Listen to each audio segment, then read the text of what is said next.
Hey everybody, I am Erica. I am going to share real estate market update with you.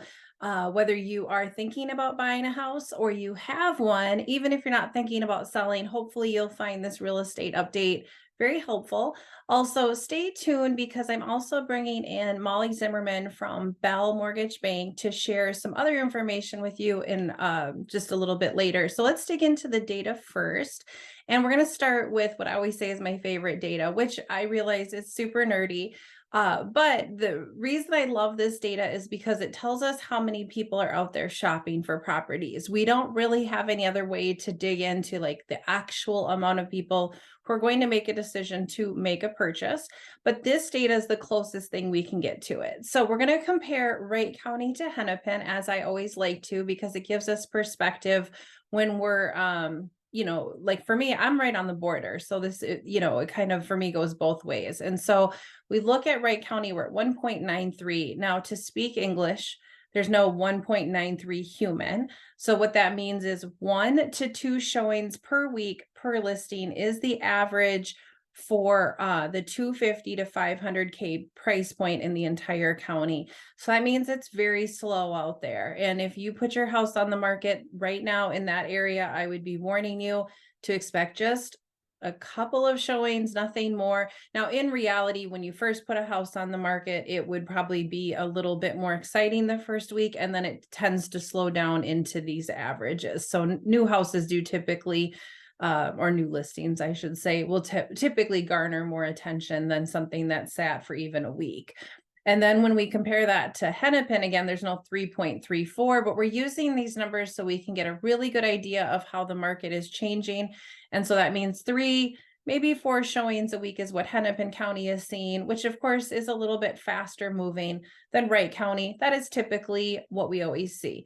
So letting our eyes go back to the last 2 columns, it's really not much of a change, not anything anybody would feel necessarily. These are really just micro changes that are sort of unimportant. I mean, it's nothing, it's not like it went from 1 to 5, it's nothing big.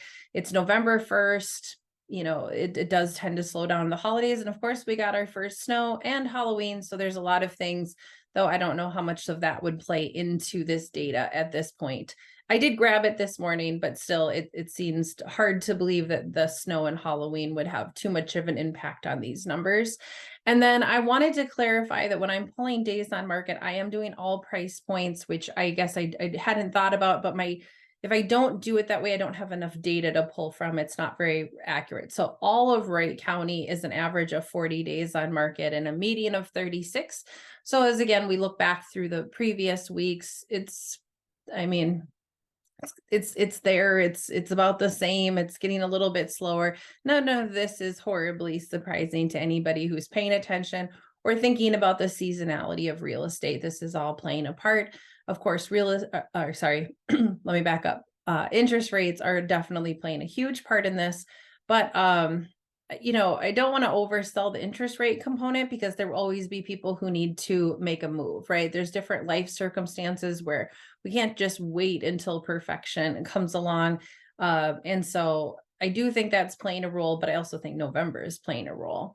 So now let's look at what's happening in terms of inventory. We've seen a shift down from 550 to 532 this week, and only 488 of those properties have no contingencies. And of course, nobody would shop for all of those houses. A lot of those a person would naturally filter out if they were shopping. Actually, a majority of those probably wouldn't meet your needs, but it's still good to look at the numbers. Really interesting in a kind of an insignificant way that TNAS dropped to 18. We haven't seen that number. Typically it's in the 20s. So I know that doesn't sound like a big deal, but TNAS stands for temporarily not available for showings. And so what that gives is the home seller the opportunity to leave their house on the market without offering showings, and therefore it doesn't hurt their days on market. So if you ever see a property on a program like Zillow or realtor.com where you're like, this has been on the market forever, and then you look at the days and you're like, but there's no days, it's because they probably have it stuck in that kind of limbo state. People will choose that if they maybe have like a repair to do on the house, but they don't want to fully take the house off the market. I think that's the most common reason I see that. Yeah, I would say repairs, or like just something is going on where it's like, well, we're not going to pull it off, but we just kind of need to take a pause in showing activity. Oh, I know another popular one is the holidays. If I had my house listed around, let's say, Christmas or Thanksgiving, and I said, I just that whole week, I don't want showings. We're going to go out of town. I don't know. I'm just making stuff up. You might see somebody take a pause for a week. Pendings, they definitely went down, and closing numbers went down. And so it's just kind of this like, everything is pretty slow. I can't underestimate that. It's just not as fast moving. And again, everything is very particular to what it is. Like a lower price house is going to probably get more attention than a more expensive house. Waterfront might get more interest than not, so there's so many factors. So I think what I'd like to do now is take a pause there and introduce my friend and colleague, Molly Zimmerman from Bell Bank. I told you she was going to join me today. So give me just a moment. Things I think we've talked about before is that a lot of people want to buy a house before they sell a house. And there's various solutions to that if that's important to somebody. And so we're going to talk particularly about recasting. And once I hear it, I always understand it a little bit better. Can you explain in layman's terms what recasting a loan is? Absolutely. First of all, thank you for having me again. Yeah. So recasting is a wonderful tool that essentially allows a person who is purchasing a property to apply additional principal towards their new loan, or a loan that they've actually held for quite some time. But then you can re-amortize that balance and basically result in a lower mortgage payment for that person. Okay. And are there times where when somebody calls their loan officer, they wouldn't be able to implement this, or when is it a good time versus a bad time? That's a really good question. I mean, I feel like we commonly use it in the situations where we've got somebody who does want to buy before selling.